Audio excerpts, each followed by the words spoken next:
Hello everyone, my name is Brian, but you can call me the Bugler, and today we're going to be looking at the Striker Titan subclass skill tree, the Code of the Juggernaut. The first skill, the melee ability, is called Frontal Assault. This ability makes it so striking an enemy will reload your equipped weapon and increase weapon stability. The second skill, Reversal, triggers health regeneration on melee kills. The third skill, Knockout, makes it so destroying an enemy shield or critically wounding them will increase your melee range and damage. The final skill and super modifier, Trample, will make it so destroying your enemies with the Fist of Havoc super increases its duration. Let's take a look at the melee ability first. Here I'm going to show you the reload mechanic and the duration of the stability increase from Frontal Assault. When you strike an enemy with this attack, it will completely reload your equipped weapon. This ammo, though, comes directly from your reserves. That means that you are not granted free ammo, you're only given a quick reload. The stability increase lasts for exactly 10 seconds, and the damage done by Frontal Assault is equivalent to the damage you would have done without a melee charge, so against these enemies, 236. Let's take a look at the stability next. Although I can't quite quantify the amount of stability you gain from using this melee ability, I can tell you that it is noticeable. Here you'll see at the top is me without the increase, and at the bottom with the increase. You can see that in the same amount of time, the bottom one takes longer to reach over the fence. In fact, I only have 6 bullets left in the magazine, whereas in the top, I have 12 before I get over the fence. So like I said, I can't give you an exact increase, but I can tell you that it does increase, and you'll feel it when you play. The next skill, Reversal, immediately triggers health regeneration on melee kills. But it doesn't do just that. It also grants you a nice chunk of health almost instantly when you get those kills. This means that if you're surrounded by enemies that you can punch to death, you might as well be invincible. As long as someone isn't doing constant damage to you and you're getting those melee kills, you'll survive in situations where you shouldn't, like I do now. And as soon as I run out of bodies to punch, I die very quickly. And don't forget, this skill has no cooldown. We can also get a little bit creative with Reversal. Did you know that the shoulder charge that you can use during the Fist of Havoc attack counts as a melee ability? So if you're low on health, by using the shoulder charge, which is activated by pressing the right bumper during an active Fist of Havoc, you can restore your health as if you were just using regular melee kills. The same is also true for activating the knockout effect, which we'll talk about later in the video. But it is important to note that the regular slam does not trigger Reversal. The third skill, Knockout, is a very cool ability that I would consider to be almost like a second melee ability for the Juggernaut. You can trigger this by making an enemy critically wounded or destroying a shield. The effects last for about 3 seconds and can be triggered every time it runs out. This means that you can't keep it perpetually triggered by damaging enemies that are below a certain health threshold. But let's talk about what it means to be critically wounded.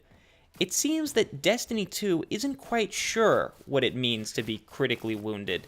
You see, against certain enemies, you can activate this effect when they lose 1/3 of their health. But to other enemies, this can be even as high as 1/5 of their health, which you'll see now. So even though it's not quite consistent what critically wounded means, it definitely doesn't mean critically. And another interesting thing to note is that if you damage an enemy's shield whose health is below that critically threshold, you will trigger Knockout, which you see now. So you don't need to actually damage the enemy's direct health in order to trigger this ability, which I find very cool. The final thing I want to touch on before we get into damage numbers is what attacks you can use to actually trigger Knockout. And the short answer is anything that you do that causes damage directly, including enemies walking through your Titan ability.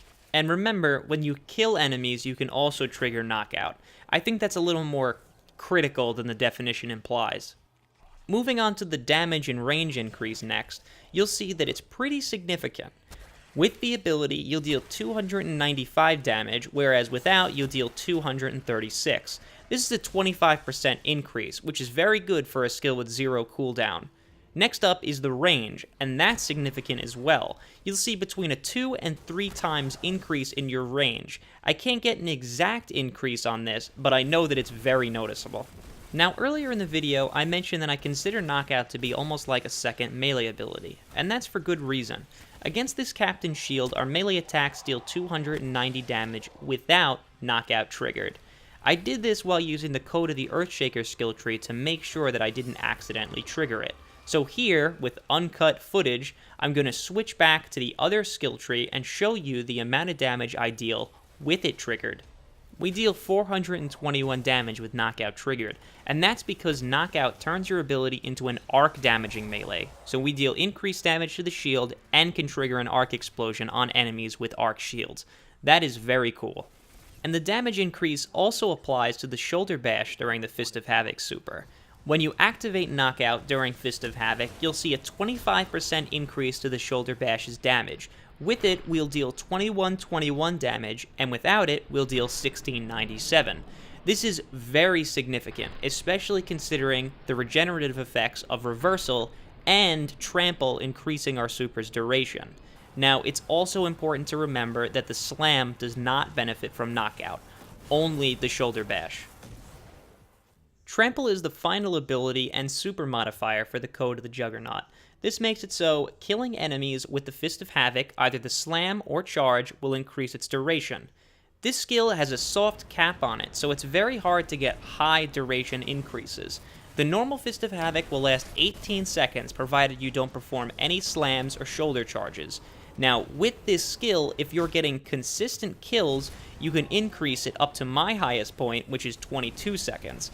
I have a feeling that you could increase it further, however there are significant diminishing returns when it comes to using Trample. So each enemy that you kill will begin granting less and less super energy back to you, meaning there must be a hard cap at some point, however I usually run out of enemies before I'm able to hit this.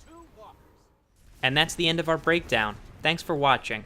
It really means a lot to me that so many people are finding these videos helpful. If you have any questions about how I conducted certain tests, or why I might not have included other footage, let me know in the comments. Not everything I record makes it into these videos because I want to keep them as concise as possible. Over the next couple of days, you can expect my Striker Titan Grenade and Super Guide. This one is going to talk about which super and which grenade deals the highest single target damage and when they're best utilized. You can expect that hopefully by Tuesday.